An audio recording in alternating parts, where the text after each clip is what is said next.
How's it going, everybody? Welcome back to another Emerald City Hockey post-game live for a game that it got away, right? I mean, that's the only way I can really describe this one, is that it's a game that got away. And it's really unfortunate given St. Louis is one of the teams that, the Kraken are chasing for a wild card spot. If ever there wasn't a game for this to happen, it was this one. Unfortunately, that's what happened, is the Kraken lose 4-3 in overtime after at one point having a 3-1 lead.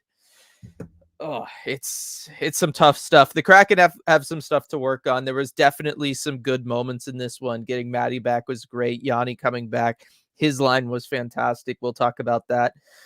Just the defensive zone issues that the Kraken had against the Blackhawks, and you were able to survive because you're playing, well, the Blackhawks, not able to survive it against this St. Louis Blues team. And the Kraken are going to really have to figure that out, hopefully before the All-Star break, but that All-Star break is coming, and that will provide a little bit of relief. All right, so first things first, gotta, of course, thank our lovely sponsor, Flatstick Pub, for sponsoring this post-game as well as every other post-game this season. Really appreciate them working on the graphics. We're still finalizing that stuff up, but again, you can go check out their South Lake Union location now. If you went to the game, you could get $1 off beer after this one if you show your ticket there. And then yes, next month, February 13th, for that Islanders game, starts at 4:30. We will be having that watch party there with RJ. Really looking forward to that.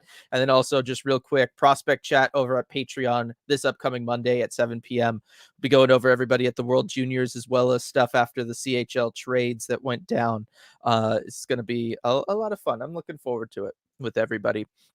All right, coming over into the comment section, Absurdly Sane kicking us off. Very appropriate emoji. Very appropriate. That is what this game feels like. Again, there were so many positives for the Kraken coming into this one, right? You had snapped the 4-game skid with the win over the Blackhawks last time.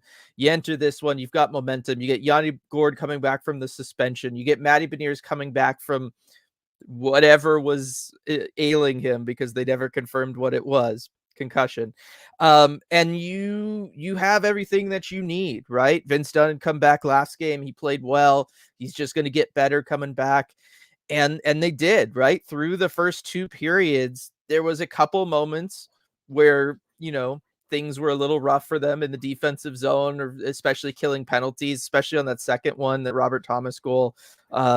That PK unit just needed a little bit more effort just to clear the zone, just to try to find a way. Joey also didn't help them out with his goalie adventure in this one.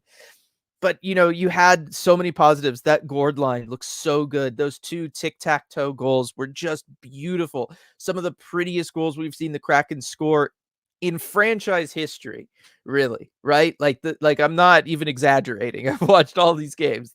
Those are some of the prettiest goals they've ever scored. They look fantastic, and you just weren't able to really lock it down when you needed to. The defensive zone struggles continued for the Kraken, and like I said at the beginning, frustrating, because this is a team that you really needed to get points on, and instead you give them the extra point. Now, positive silver lining in all that, the Kraken did pick up a point themselves, so it's not as terrible. But for a game that you led 3-1 at one point, you want a little bit better than that as the finish. Seth with the super chat. I kind of feel like the boys were out playing the majority of the game. I think the Blues coach told them to focus on defense after the 3rd goal. I agree with that. That does seem like what they did. They were like, okay, we got to shore some things up here. Don't give them those free zone entries that they were giving them, right? That's something the Kraken were able to take advantage of, was really killing St. Louis with speed. I mean, you look at both of those, the Bjorkstrand or the Tolvanen goal, these are plays that develop and start back in the defensive zone, and then we see them finish in the offensive zone. And St. Louis just wasn't able to keep up with it. St. Louis decided, okay, we're going to make sure our defensemen don't really pinch up anymore in the offensive zone. Going to have them play back, try to keep the game in front of them. It was a good adjustment from them. Kraken needed to kind of do something similar, themselves in the defensive zone. They needed to find a way to get to pucks, to win puck battles, to when they have a puck on their stick, make sure you have a plan to just get it up and out of the zone. You don't have to ice it. You don't have to totally clear it. But you also don't have to look for the breakout pass either. You got to make sure that it just gets up and out of the zone. Even if it barely gets out of the zone, you can give yourself that opportunity to reset. And the Kraken never really made that adjustment. they didn't really make that adjustment after last game either, right? Dave Hackstall, rightfully so, talked about they got away with a lot in that game against the Blackhawks. You weren't able to get away with those same things in this one. So I don't know what the plan needs to be for the Kraken, but these last two games, I don't know about all of you. I'm not seeing their whole kind of push up the ice from the defensive zone thing. I'm not seeing those outlet passes. I'm not seeing some of that stuff. We saw it a couple times, right? We on those goals, but I'm not seeing that kind of consistent board work that they used to do where they could really use the boards to their advantage to get things up and out of there, or the diagonal outs either. Like that didn't really exist in this one. So something the Kraken need to work on is what I'll leave it at. Lindsay, hello, overtime loss, my old friend. You've come to remind me of the early season Kraken again. Love the poem. That is what these overtime losses are. They're not dance parties. They're not therapy sessions. They're slam poetry nights. Lindsay knows. Good stuff there. Yeah. We had been sitting on that 9 OTLs for a long, long time. I finally tipped over into double digits. Zoe with the ugh. B, name a bigger enemy to the Kraken than a 2-goal lead. You can't. That's right. I can't. They are the pinnacle, unfortunately. Nicole, I don't even want them in the playoffs if they play this way. Lol. It would be rough to watch a playoff series where the Kraken played this way. But again, it's a very fixable thing. If the Kraken really just sit down and they kind of remind themselves of what they were doing that was successful, go back and look at what you were doing on the win streak before the road trip, before the illnesses and the injuries really decimated the group. Go back and look at what you were doing. You were doing a fantastic job of playing in your own zone. You're still doing a fantastic job of playing away from the puck. You're doing a great job in the offensive zone. The shaking up lines are fine. Keeping McCann at center on that first line is still fine. All of that stuff still works. You just got to find a way to make sure you're winning puck battles in your own zone and you're getting outlet passes up and out of the zone. That's all they got to focus on. And so that makes it a little easier in the sense that you can really just kind of hammer down, really try to nail that one aspect of it. And then you don't have to worry about really all three of these goals, the regulation goals for the Blues there. Light with a super chat. Try not to smash my desk. Hey, at least Shane had a cool goal today. Yeah, Shane Wright continues to score. 3-game goal streak for Shane Wright.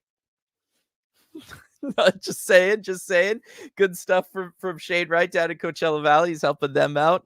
Still wish we had seen him when the Kraken kind of needed that depth, but now the Kraken are getting healthy. It wouldn't really make sense for them to call him up just to send him right back down for the All-Star break. But yeah,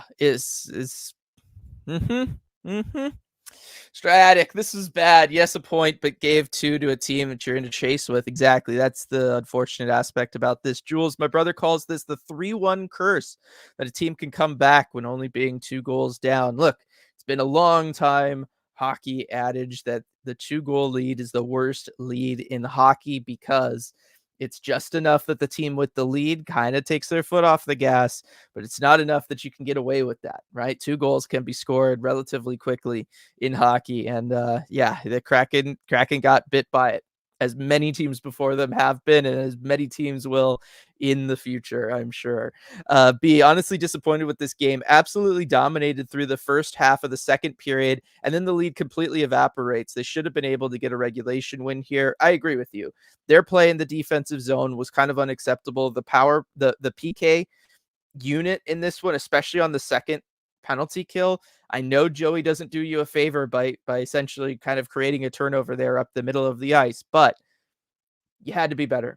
This was not the normal effort that we're used to seeing from the Kraken penalty killing unit. If you go back and you watch what leads up to that Robert Thomas goal, you're going to see a very passive PK unit. I know they had been out there for a little while, but that's again because you're passive to begin with. You never won any puck battles. You weren't really forcing, the Blues to make an aggressive pass that maybe you could pick off, send down the ice, go get a change. It's really super important, especially in the second period, because you've got that long change. If you're out there on that PK unit, you got to sell out early to make sure you get those stops, you get the puck, you get it out of the zone so that you can then go and get line changes, because it is so hard to do when you are in the second period on the penalty kill. And the Kraken just didn't do that. And that's the one thing that's really sticking with me through all of this, is that penalty kill, and that kind of putting you in that spot where then a play later where they kind of get their own little bit going, is able to tie the game rather than just pulling them within one. Schultz with the super chat. That one should have gotten away. PK hurts. Good sentiments there, Schultz. I can't help but agree because that's what I was just talking about. And then Riley with the super chat. Took our foot off the gas completely and sat on the 2-goal lead. Out goalied twice now this season by Binnington, leading to losses. Schwartz missed. Oh, yes, that was that Schwartz miss was a big deal. I won't blame him too much. It's a tough play to kind of corral that puck and try to get it moving forward and accurate and over the pads. That is a tough thing to do that quickly. It happens. You miss some of those opportunities. The Binnington thing hurts because it's Binnington. As many of you know, I'm not a big fan of Binnington. And look, he was giving you opportunities early too. This is where we talked about it earlier. The Blues made an adjustment after, at that halfway point of that second period, and they said, okay, Binnington, stay in the crease. Don't go behind the crease. It's not helping us. Defense, make sure you stay back a little bit more. Keep the play in front of you. Let's focus on this. Let's stop letting the Kraken beat us with speed. To their credit, it was a good adjustment, and the Kraken failed to adjust to it. And that's where you see the game kind of get away from them. And then Coop with the super chat. I really don't understand how Alexiak is so big, but cannot block any passes by him to the back post. He's 6 foot 100 inches, but he takes a knee and gets smaller somehow. It's a crazy strategy. Lay down on the ice. I've said this before. The Kraken do seem to just not ever really lay down on the ice, especially when defending 2-on-1s. Kraken defensemen tend not to do that. That's not even just Alexiak. This is all of them, and it's a confusing thing that they do. I think there is an art to going down to a knee, and it all comes down to your hand placement with your stick. It's natural when you go down on a knee, especially if the play is kind of happening on your non-stick hand side, right? So I'm a lefty, I hold it in my right hand, and then if the play is over on my left, it's very natural when you get down on one knee to just kind of put your hand down parallel with your waist, right? But then you're losing a bunch of inches. You have to make sure that, that's the natural thing that your body kind of wants to do, especially on ice. You want to put your hand down and kind of use it for balance, and you put that in line with the center balance part of your body, which is going to be then parallel to your waist.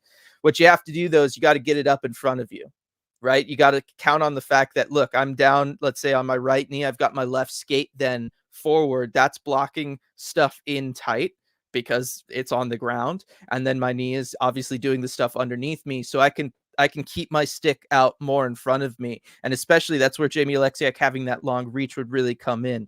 If you kind of get a little bit, I don't want to say lazy, but complacent with it, and you just kind of stick your stick down parallel to your hip, you're leaving a good 8 to 10 inches on the board, right? That you could be using out a little bit further. And I think that sometimes that gets everybody, but I think that that's what you're noticing there, Coop. Thank you all for the super chats there, by the way. Christian, sucks losing games when you have such good plays like the Bjorky steal that leads to a tic-tac-toe goal, on top of it being against a wild card opponent. It does suck, Christian. That goal was so fantastic, though. Oliver Bjorkstrand, I know RJ tweeted it on the ECH Twitter account. Potentially the best game of his all-star season, right? Like, he was named first star for this one. I think that that's appropriate. I mean, maybe, if you wanted to be honest, Buchnevich gets the overtime winner. He's got 2 goals in this one. Maybe he could be first star, but Oliver Bjorkstrand gets first star. He definitely deserved to be in the conversation for it. He had a fantastic game in this one, continues to pile up points for the Kraken, something that a lot of guys on this team struggle to do.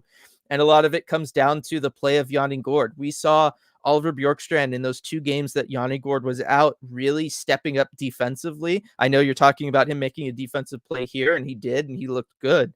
But I think that did kind of hamstring a little bit as far as being able to participate in these transition plays where the Kraken are using their speed, particularly that line. And I think because he had to kind of take on that defensive responsibility with Yanni Gourde out, Yanni Gourde comes back. Now he doesn't have to worry about that as much. Him and Tolvanen can just kind of go out there and race guys. And we're seeing that, in this one, they were able to put together some really skilled plays doing that. And I love to see it. I love to see it. That was really good stuff. Sean, and yeah, winning some faceoffs that would have made quite a difference. I mean, they were 46%. That's actually, it's not terrible for the Kraken. That's kind of in line with what it seems like they kind of do all the time. So I won't get too on them for that. But yeah, in general, the Kraken have just traditionally always struggled with that, haven't they? Let's see. Lindsay, why'd they have to do that to poor Cal? Right. He deserved better. I know. Big Dumper deserved better going to that game. Uh, uh, Big Ron, the defense has to get better in front of Joey. That was pathetic. Agreed. The defense, and this extends out just past the defenseman, but to the forwards as well. Defense has been an issue these last two games. Like I said, they're just doing a really bad job of really what they're doing is they're puck watching. And I could tell you on almost all of these goals how the puck watching got them in trouble. Right. I think in the Robert Thomas one is the exception because that's the one where they just needed to get it clear and they weren't able to get it clear. We talked about that one already. But if you watch the first one, the Sundqvist goal, Brian Dumoulin goes out. He tries to pressure him hard as Braden Shen is coming down, right, entering the zone with the puck. Dumoulin goes up, steps up on the PK. He's there because Larson's in the box. He goes up there. He's really trying to pressure him along the boards. He's using his stick. It's good stuff. Shen is able to power through it, get around him. The entire time, if you go back and you watch, Jamie Alexiak is playing in the center where he's kind of supposed to, but his eyes are glued to the puck. He never once turns his head to check where Sundqvist is. And then Sundqvist was able to get by him, right? He wasn't in the passing lane. He wasn't set where he needed to be because he never kept his head on a swivel. He never peeked over to make sure where the other guy was. You got to trust your D partner there. You got to know I'm vaguely in the right spot, but let me make sure I'm backing up enough because that's what he didn't do. He didn't back up enough. Sundqvist was able to get behind him. The pass was able to go right by him. He wasn't able to make the play that you need to make. And so that one was just like, that's basic stuff, right? It's just a mistake. You know, he had a brain freeze moment and that's just the way it is, but it's unfortunate because those are so preventable if you're kind of on it, right? And those can be tough. Those can be really tough. Let's see. What was Winnie doing at the end there from the base six? You mean in the defensive zone in regulation? Or yeah, it would have been regulation. I don't know. he was out there. That's what he was doing. I couldn't tell you. The Borgen penalty at 3-on-1 really killed all the momentum they had from JMG. It did. That was a tough one, especially on a night where the PK was rough in the first period, right? I just talked about the Sundqvist goal. Maybe you're thinking, look, Larson was in the box. You don't have your total, both penalty killers out there, top PK defenseman, maybe. I don't know. But then, yeah, the PK unit was so bad for that second one that you knew you couldn't take a penalty from there. And the Kraken, I guess, in that sense, did a good job not taking another penalty in this one. Light, I don't normally like to rag on guys, but Tanev had a terrible game tonight. He drug that fourth line down hard. Light with the super chat there. It was a rough night for Tanev. Again, you could point to him on the PK unit. I don't know. I think the fourth line, this isn't a fourth line that's going to stick together, right? The idea of Matty being between Cartier and Tanev, I think the thinking there was let's ease Matty back into the lineup. Don't put too much pressure on him. Jared McCann has been gelling with Tatar and Eberle. You don't need to shake that up right away. Let Matty work off any rust that he has, which he did have in the first period. And then you can move forward from there. And I think the other bit of thinking was, look, who's going to mess with Matty Beniers if he's playing between Ty Cartier and Brandon Tanev, right? These are the two guys on the team best suited to protect Matty Beniers and make sure that nobody takes a run at him, because that's been a concern with Matty Beniers, is that teams are kind of starting to do that, right? They're trying to manhandle him a little bit. Those are the two guys that are going to keep that from happening. And so I think there was a bit of that line that was them thinking that way. If you're Cartier and Brandon Tanev, you were looking out for stuff like that a little bit more than, say, you were trying to generate offensive chances. They were trying to do the fourth line role of just, look, we're going to keep the other team from doing anything while they're out here. And look, they were successful in that. That line, low event hockey when that line was out there on the ice. That's generally what you want a fourth line doing. That is the traditional role a fourth line plays for you.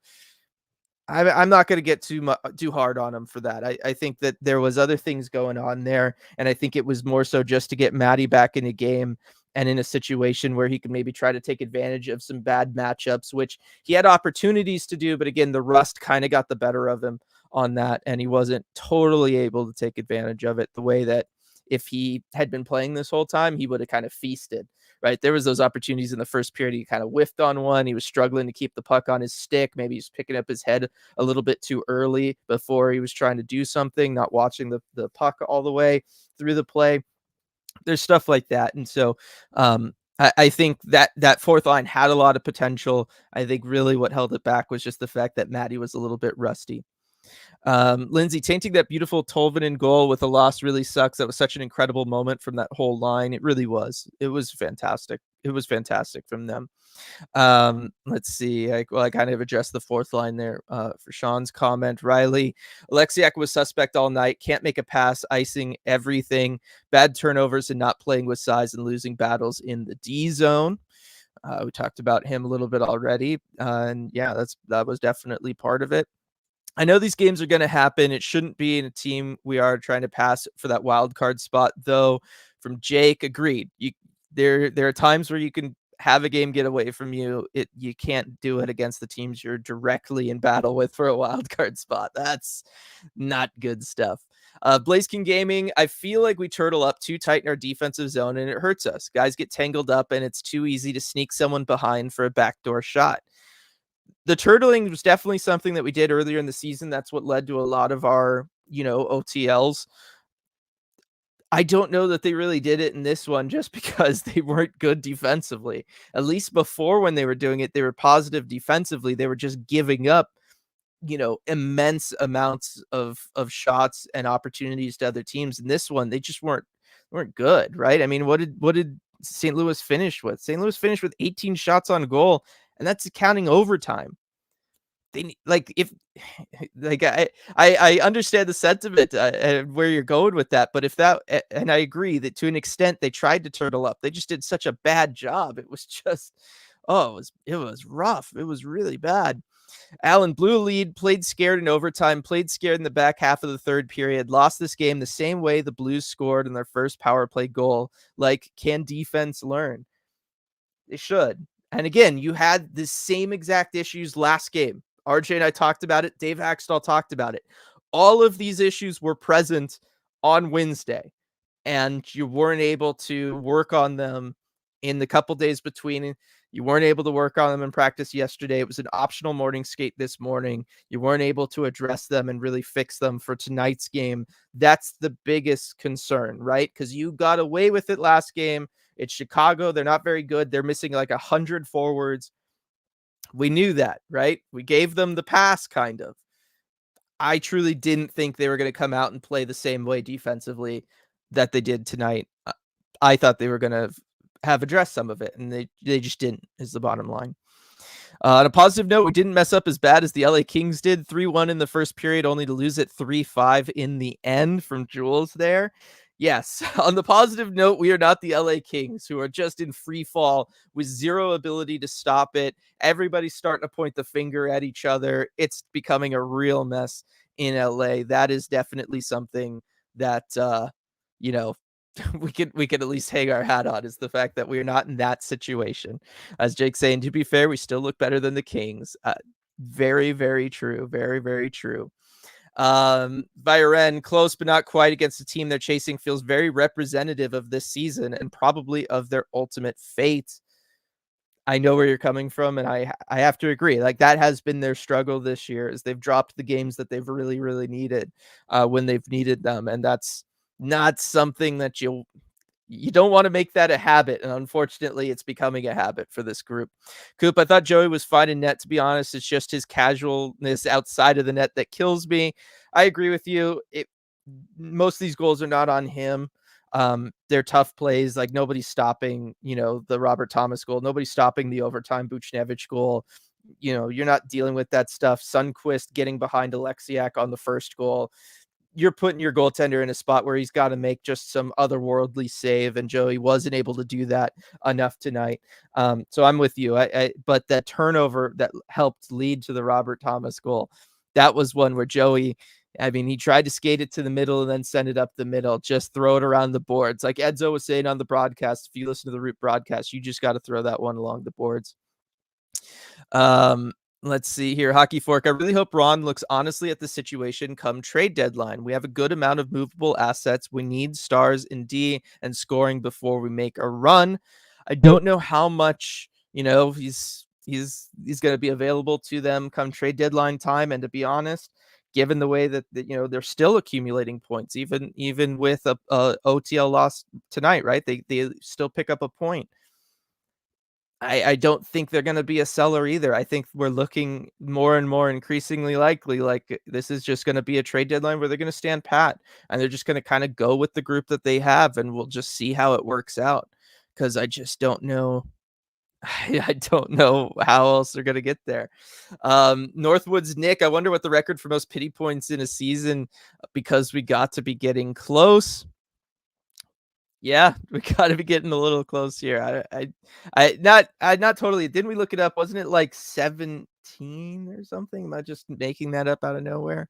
I think we had looked it up. 10 is a lot considering you're just, you're barely over halfway through the season, but it is not quite too close to the record. I like this from Nicole though. Gru closing out the month, perhaps a Riker slot in too. I wouldn't mind those two things. I got to think if Gru is truly healthy and all of that stuff, and you brought him back and he's ready to go, after this game seems like the perfect time to make that change and go with Grubauer in net. This was the first game where you can kind of say Joey, wasn't able to get it done for you. I know, even though that's not really true, we know that. I just talked about those are goals that no goalie's going to really be able to stop because the defense on the team in front of him was bad. But you could say, look, giving up 4 goals on 18 shots isn't a good look. We're going to go with somebody else for the next one, right? Joey has been playing a lot of hockey. I think that that's a very reasonable thing to consider. And then, I mean, I'm always in favor of Riker being in the lineup. But let's go ahead and let's ask RJ. RJ, do you think we see Grubauer and maybe even Riker Evans for the next one after this? Grubauer, I would say almost definitely. I thought before this game that he was going to get that Columbus start. It seemed like the perfect get right type of game for him. Easy opponent at home. I think it's better than the road date against San Jose. So I think we see him next game anyway. This game probably only added to that. And then Riker Evans, possibly. I didn't think Justin Schultz had the worst game in this one, but I think you've got to change something.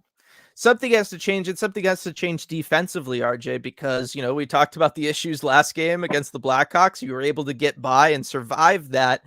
Not able to survive it tonight. I mean, the defensive effort from this one, from really everybody, and this includes the PK unit, really, really poor.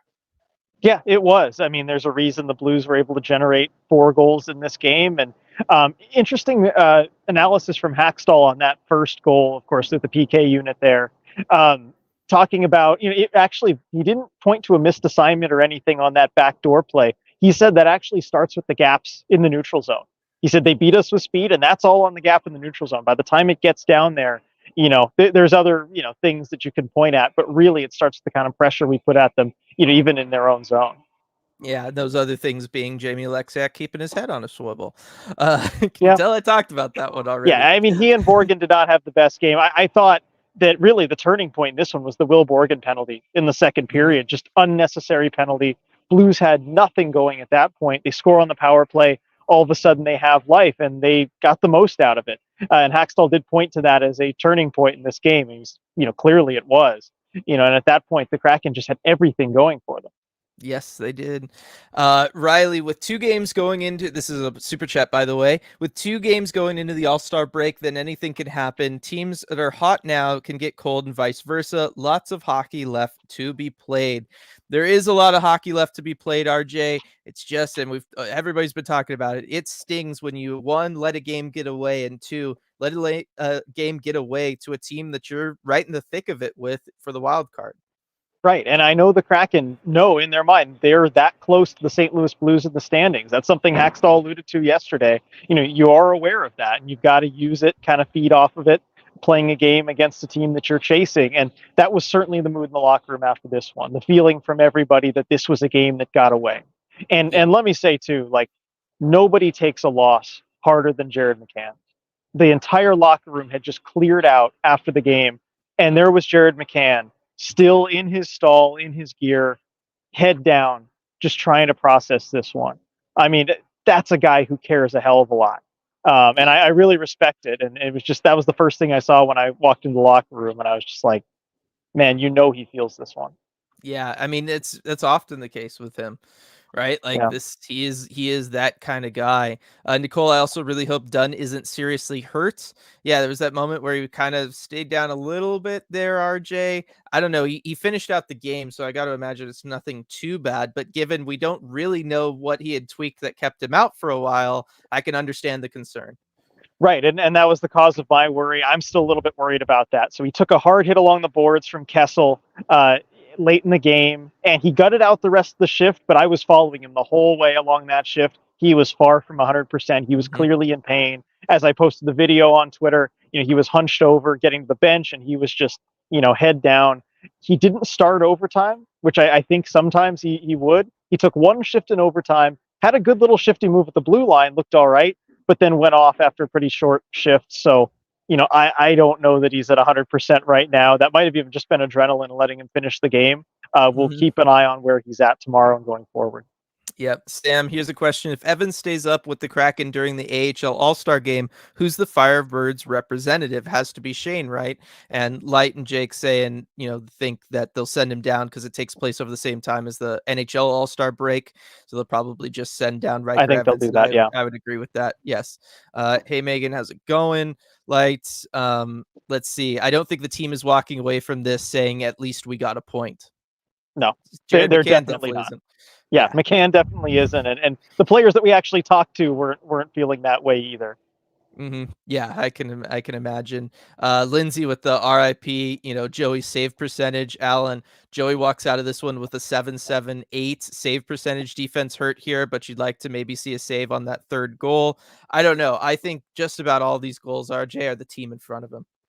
Yeah, I think so too. Although I will say on the third one, that's one where if your goalie is just playing at a top level, you would like to see a save. But that's the only one you could even make that argument for. Yeah. All these other ones where there's two just backdoor plays where there's no defense there and it's a one-timer. And the other one's a perfect tip from the slot. I mean, no goalie can do anything about that except just be in position kind of and hope it hits you. So not a huge problem with Joey's game tonight. But yeah, numbers-wise, it looks much worse than it was. Yeah, and it's one of those two where you got to wonder at some point, does the games played catch up to him?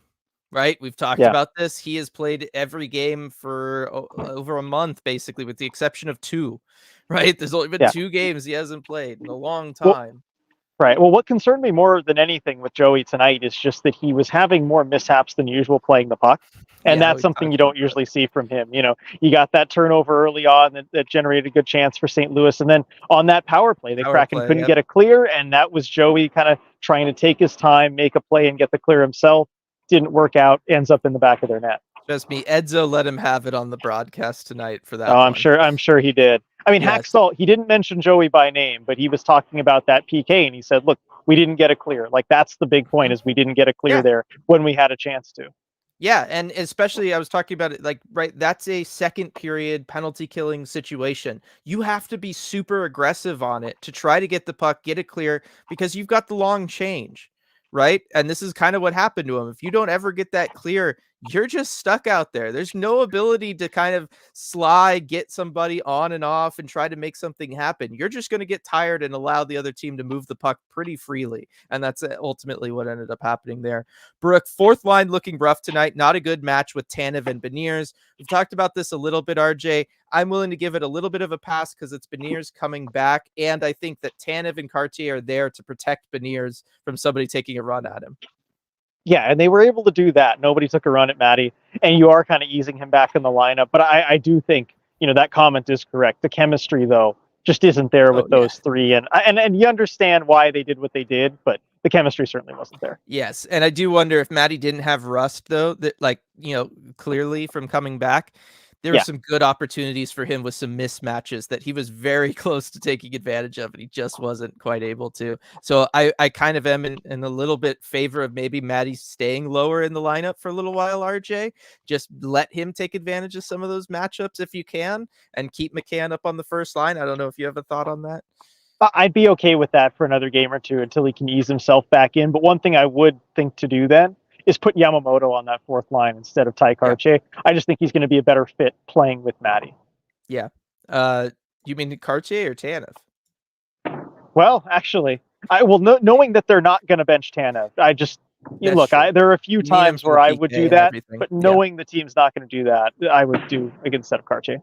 Yeah. Light with a super chat. Just a reminder for everyone, AHL TV is free tomorrow and the Firebirds play. Oh, good reminder there, Light. Thank you for the super chat for that and for letting everybody know. Yeah. I mean, Shane Wright going to be going for goals in 4 straight, RJ. Yep, he is on a heater right now, and I tweeted the video out of his celebration. Look how happy he is. He's just so happy down there in Coachella Valley, tearing up the AHL. This is really good for him. Yeah, lots of people not liking the Matty Tanev combination here. Anthony agreeing that it's not really on Joey tonight, but you can get Grubauer in there on Sunday. Stuff there. Nicole, Tanev should have stayed with Wenberg. Feel like Beniers would have played better with Berkey anyway. I think there is something to that. That being said, it might have been my favorite game from Andre Burakovsky all year, to be perfectly honest. Yeah, it was. I mean, he was playing pretty well. I mean, I asked him the other day. I asked him at practice. Yeah, go ahead. No, I was gonna say no. You can finish the thought with him, and then I'll go. Well, I asked him at practice, do you feel like you're ready for more ice time? And he said, yeah, I've been ready this whole time. If Axtell wants to call my number, I'm happy with that. And he did. He got about a minute more ice time than he had been getting the last couple games, made the most of it. And really that vision was on display from him, like around the perimeter. Yeah. Here's then what you could do, right? Like we all know the chemistry's not there between Tanev and Matty. We talked about that. The chemistry that I really like from Burakovsky, it's not with Wenberg, it's with Schwartz. I love the two of them together. They seem to have an understanding because Schwartz likes to play net front and Berkey likes to try to make backdoor passes, right? That works. The two of them work well together. They were able to find each other when cycling and coming off of the forecheck very easily. Maybe just swap Matty up there with Wenberg, right? Yeah. We know Wenberg and Tanev can play well together. You don't have to do the ice time swap entirely, right? You can let Wenberg have the more ice time, but I would consider maybe making that change. Yeah, that could work actually. And Burakovsky too, when we were talking with him, like he pointed out Jaden Schwartz as someone who he does feel like he has that chemistry with. He even gave a bit of a smile talking about, how Schwartz, he always goes to the net and you can always, just throw a puck there at the net and he's going to find it and he's going to get it. So I think you're right about that. And have we seen that line combo before? No, we haven't, right? Because it's very rare for them to move Matty away from Ebbs and then one of like McCann or Cartier. But I think that could be something because then you're also giving Matty somebody that he can pass with in Berkey, and you're giving Matty a net front presence in Jaden Schwartz, who he's never really had on his wing his entire time in the NHL from this team. Yeah, I can't think of a time really that he's had someone like that. All right, so there we go, everybody. We figured it out. We all came together throughout different ideas. I think that's the way to go, personally. Some more talk about the Kings just being in free fall. I've always noticed that. I'm okay with that. Coop asking, is it possible that Joey could just be a volume goaltender? He was fine tonight, but it's got to be hard to make saves when you only see a handful of pucks with long droughts in between. Yeah, I mean, I guess he's not the only goalie you could kind of say that about just generally. I mean, you want to see lots of pucks. You want to stay fresh. And he wasn't really able to do that in this one just because how few shots got to the net. And they were high quality ones too. Yeah. And if you look at the shooting chart too on Money Puck, there's a few big dots right in front of the net for the Blues and not much else. And the Kraken have a bunch of medium-sized dots kind of around the front of the net. Yep. And Coop saying that might just be all goalies though, not just Joey. And then I kind of like this from Jake. These are the type of games that we make our goalies look bad. We don't give up a ton of shots, but when we do, it's grade A chances. This was the team that plays in front of Grubauer. Is what this was, right? Like that. This was it's been a while since we've seen it. It's been a while since we've seen that, and I mean, it makes me slightly worried for the next one, maybe being an actual Grubauer game. But hopefully they don't have it be 2 games in a row. Yeah. Let's see, Chip. Yeah, if we don't give Gru a chance, then what are we even doing with him? Need to give both of them games to stay fresh. Agreed with that. I agree with Riley. The 10 full days off for the All-Star break could work wonders for a lot of guys. Yeah. I think that'll help a lot here. Let's see. If Dunn is shaken up enough from that hit near the end to need to miss the next game, they could bring back the Riker-Lars pairing. That's the only way I could see Riker getting into a game in the near future, though. That's from B. Probably on the money there. Yeah, and you know what? I mean, if Dunn has to miss the games, I'd rather they be cautious with him and not have him re-injure himself. That Riker Lars pair was good, and that factors in Lars not feeling well for most of the time that pair was together. It'd be interesting to see Riker and a healthy Larson. Yeah. Yes, that would be nice to see. Let's see. Well, here's one from Jules. Quick, unrelated hockey question: does Climate Pledge have free ice cream for staff, or is that a crypto arena thing? I don't know if there's free ice cream for staff. I don't know. There's I've that never machine been staff here. in the meal room. Does it work? Yeah, in the media I've mill never room there seen is an ice cream anyone machine. use it. It does work. It does Okay. work most of the time. As with any ice cream machine, there are times when it's out of order, but it does work most of the time. We're running a McDonald's. Yep. Let's see. So what's going on here? Hackashona gives the net to Who's Good from Light. Agree with that. Nicole Hacksaw better be listening to these lines. I hope so. Games like this make me think that the goalie save percentage is the most overrated stat from Seth. I think plus minus would still be the most overrated, but this is why, there are some people in the analytics community that really don't like looking at save percentage all the time. Yeah, I mean, it just doesn't make a whole lot of sense when you think to just weight every shot equally.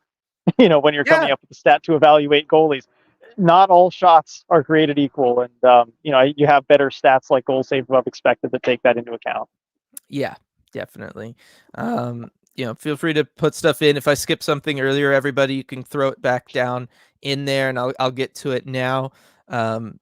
Christian, Islanders are winning the OTL race right now with 11. Gary reminding everybody, Calgary had 17 last year, so that's where I had the 17 number from earlier.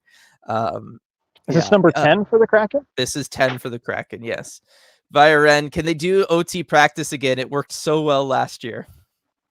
I mean, they could. It's something they could work on. There's probably limited practice time before the All-Star break, but, might as well. Yeah. I John, feel like they've got other things, though, too, to work on. Yes, like this defensive zone play. John, we needed 6 points out of these last 4 games. This was the hardest on paper, and we got a point. Painful, but we can live with this result. I get that, right? Like, it is true. You do get a point. You continue to move in the right direction. It just hurts because you had the 3-1 lead, and it's to a team that you're, really fighting with. Right. I mean, the Blues are the only team out of these 4 that are not awful. And so you knew it was probably going to be the toughest game matchup-wise. If you take care of business against the last 2 and you're looking back at 7 out of 8 points going to the All-Star break, that's perfectly acceptable. You can deal with that. But you're right. It is in the moment tonight, knowing you had it. That's just one you got to lock down. Right. No, and that's what this is too, to an extent, right? Like, that's why we're here doing this right after the game when the emotion is there. Like, Canner is going to single-handedly fix his season point projection before the All-Star game. I swear, he's been on fire. He's been insane lately, and good for him. And I'm really digging him at center too, man. He looks good there. I mean, that's why I think it was last season or maybe the end of year 1, but I was really pushing for him to be a center full time because I just love what he can bring, defensively and still provide offensively in the way that we know that he can. And man, nobody works harder. Like, I posted that video clip. Well, you probably talked about the one where he was taken down by Torrey Krug in front of the net. A lot of people wanted a penalty there. If the refs didn't swallow their whistles, it might have been called. Different time of the game, whatever. He goes down, then whacks at the puck to get it back into the slot. And then the camera, of course, cuts away from the broadcast. But what everyone else didn't see, and I was still watching him, he pops right back up and just skates as hard as he possibly can, at the end of a shift, mind you, to back check and try and get back into the play. He had very little chance of catching anybody, but he was just going to give 110% the whole time. Right. Well, and he's really good about this. Like, season 1, I thought he was probably their best defensive forward. Right? Like, he was the guy doing that. He would come back the furthest in the defensive zone, even when he was playing on the wing, he was coming back and basically doing what a center would do in the defensive zone to try to help things net front for a team that struggled with that. And so, yeah, no, I'm there for that. From Light, also a good note about the Shane Golden Knight was that he was happy for Winterton, who basically gave him that shot. Winterton and him are going to be scary together in the NHL. Oh, I can't wait, RJ. That's going to be so much fun to watch those two for a long, long time in Kraken sweaters. B, hey, Joey's save percentage is still 920 on the season, even after tonight. Still very good, even if the stat is flawed. That is true. Yeah. It's You still, build up enough of a sample size and it can't hurt you as much. yes, One that is game. true. And again, you're talking about 920. That is so high. That's way higher than we thought a Kraken goaltender was going to be able to achieve this year, right? Like, Yeah, I mean, look at our over-unders conversation from the start of the year. You put it 905. I thought that was crazy high. yes. Robert, is it just me or is Wenberg not very good on face-off? So Wenberg was 28.5% tonight, which is definitely not good. I'm looking for his season total this year, 45.9. He was 45.6 last year. I don't know if we talked about this entirely with him over the off season, but when we were talking about face-offs last year, I mean, he was one of the names brought up, right? That he does struggle there. And unlike a Matty Beniers, where he's a young player still learning everything and has the opportunity to get better, you do have to kind of go, well, this is just kind of who Alex Wenberg is at this point. Right. It's not a strength of his game, but in the aggregate, faceoffs don't matter a whole lot as long as you have somebody clutch you can take them when you need to. Right. But yeah, that's just never been a strength of his. Yeah. So no, it's not just you, Robert. Viren, 18 is the single season OTL record. We could do that, RJ. We could do it. Let's not. What if it only replaces all of the regular season losses we're going to have and the Kraken still win like 25 games? They go 25-0-9. I take that. That works. That works. Just got to speak it into existence, RJ. I'm happy Grew wasn't in net for tonight because you just know if he had the same stats, he'd be tried in the court of public opinion for a capital offense. You're not wrong, Light. Totally. If you look at just the shots on goal count from this game and Grubauer was in net, can you imagine, Dylan? No, and especially after Joey stole the last one against Chicago. Yeah, everybody's agreeing with it too. Like that is 1,000% what would happen. Light, you are very, very correct. And let's remember this going into the next game where we assume Groovy's going to start. Mm-hmm. Yeah, well, just keep that in mind. I think the community here is mostly on board with that's that. True. Yeah, everyone we're talking to is okay with this, but others online maybe not so much. Agreed. Sam, other prospect news overseas. Coco got a shutout, Newman with a multi-point game. Also, my personal choice for most underrated prospect we have, Oscar Fisker Molgaard. I'm not doing my job, RJ, if Oscar Fisker Molgaard can still be considered underrated. I know, you got to mention him a little bit more in this prospect chat coming up, which I'm really looking forward to. You gave me a tiny preview of it after we finished recording Red Glare this morning, and let me tell you, everyone, you got a good one coming. It's gonna be good.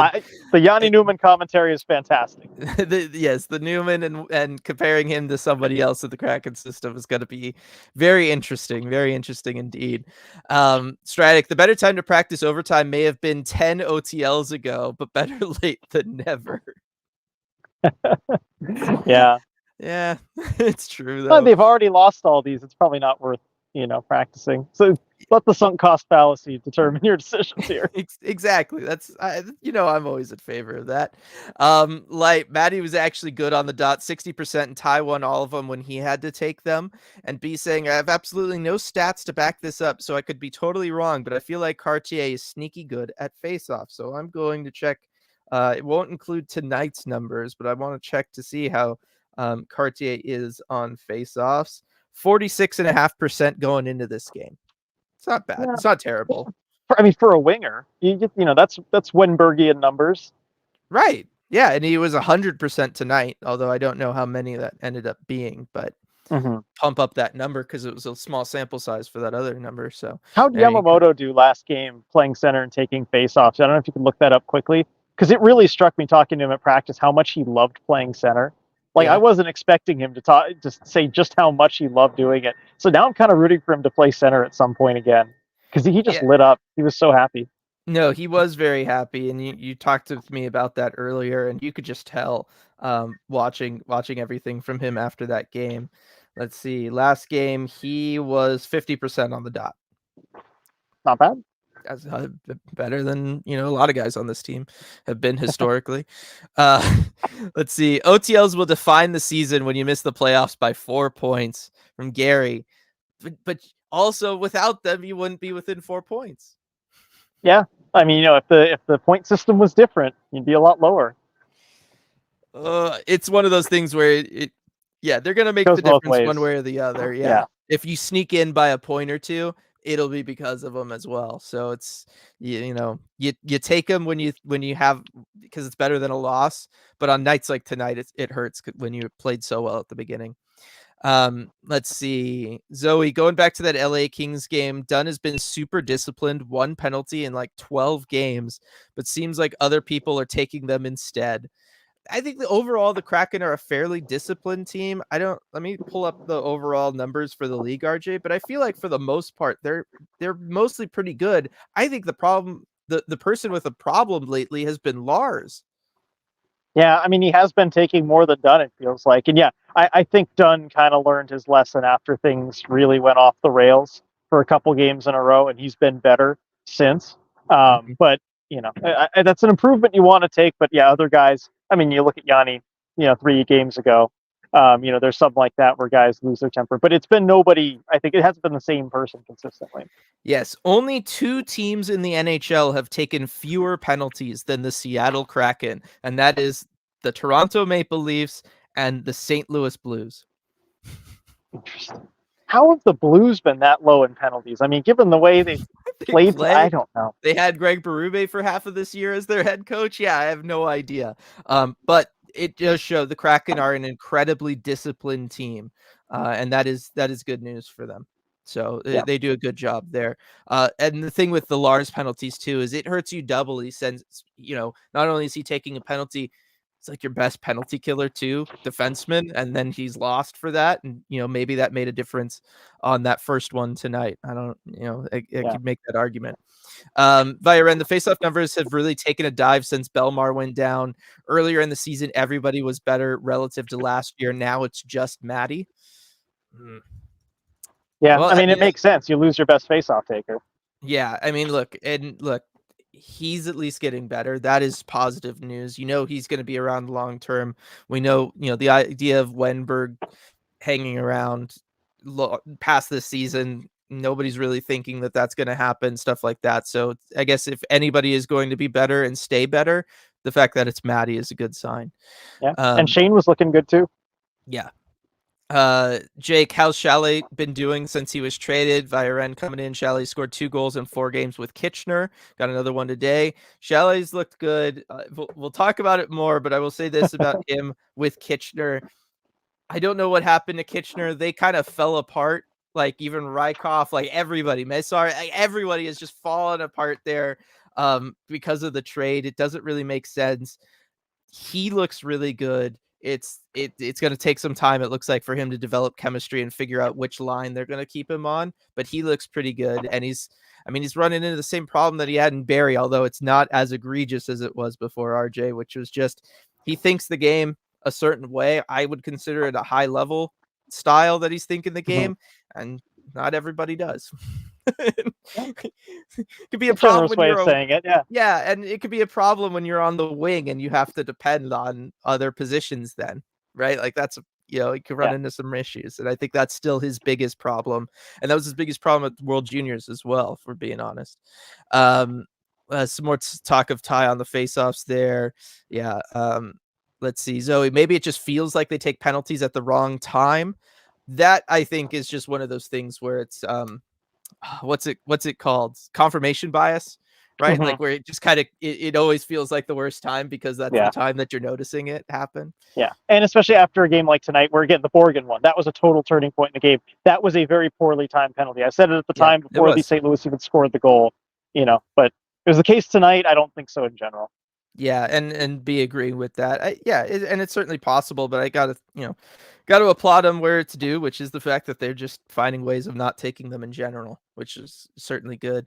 And Viren, that second London game was such a mess, and now a bunch of guys are injured. Yeah, I tried watching 2 games, RJ, to get Chalet tape from him and Kitchener, and It's like a waste of 7 hours. That's nothing to Yep. these 2 games that I watched. Oh, it was frustrated. Hey, on the upside, we can take out our frustration on the Jackets on Sunday. Yeah, that is true. It's like Yeah. this is going to be a good bounce back game. We know what we were able to do against the Blue Jackets last time. Just want to make sure, one, everybody leaves healthy. Let's try to do that this time. And two, yeah, just be better in your own zone. I feel like if the Kraken did that, they have all the other pieces there right now, RJ. Yeah, you just have to clean some of those things up right in the D zone, and I mean they're capable of doing it. Like we've seen them kind of find their game at many points this season.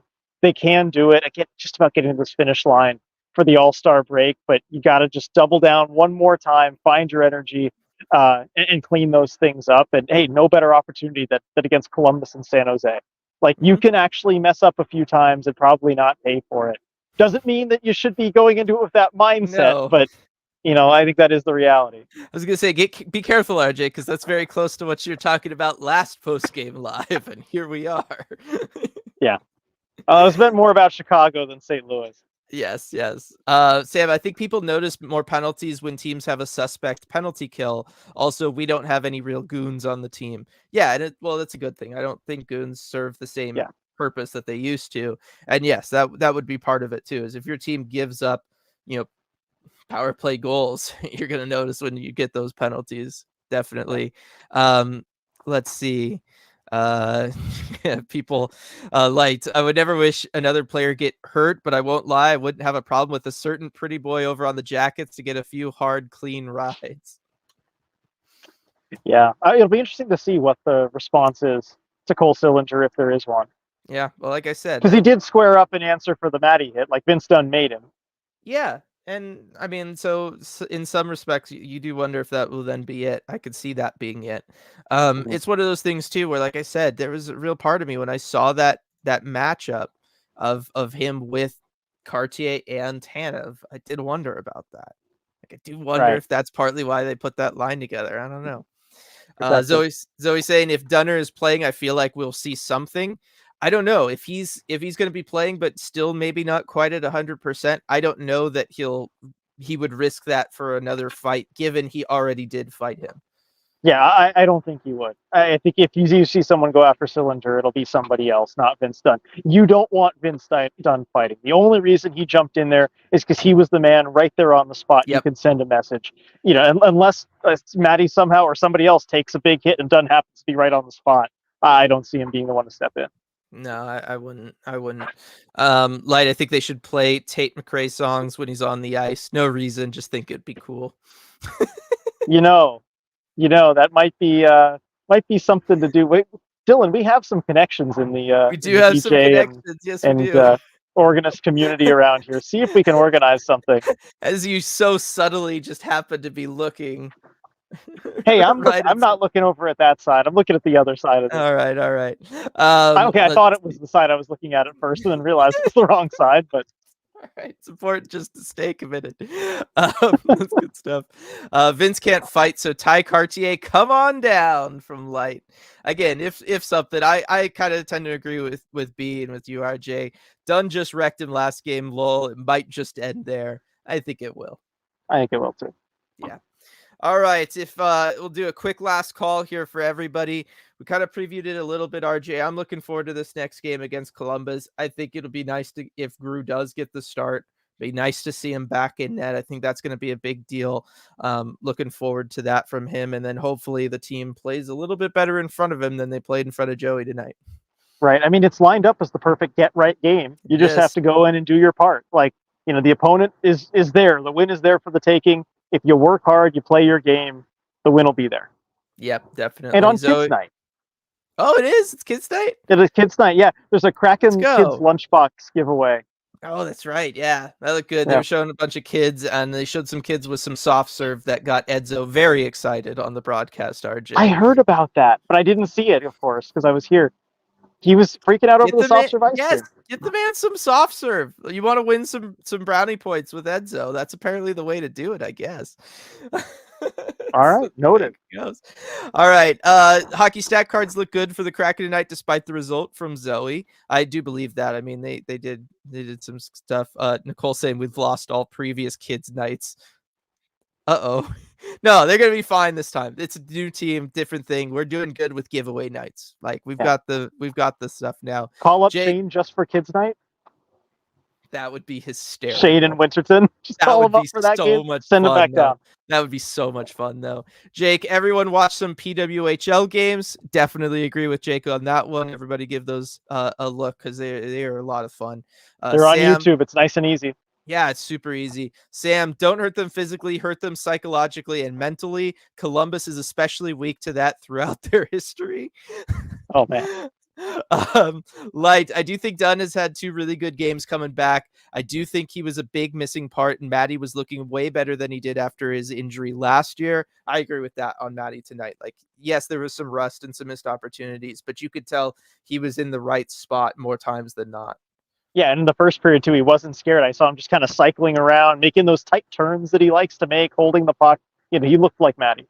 Yeah, definitely. And then absurdly saying, thanks for the smiles on an otherwise disappointing evening. Mavs and Birds lost to. Good night, everybody. Good night, absurdly saying. One quick reminder for everybody. Going to do the shout out to Flat Stick Pub. Of course, their post game $1 off beer if you went to the Kraken game at the South Lake Union location. Looking forward to the watch party there next month on the 13th against the Islanders. And then, of course, on Monday, we've got the Prospect Live chat where I'll be talking. Well, if we want to talk, we can talk about the Birds and everything, but I'll definitely be talking Chalet, Yanni Newman, Nicholas Coco, all the guys who participated at the World Juniors. Gonna be a lot of fun for that one. Really looking forward to it. And we will see you all on Sunday for that game after Columbus. It should be good. Let's go. Yeah.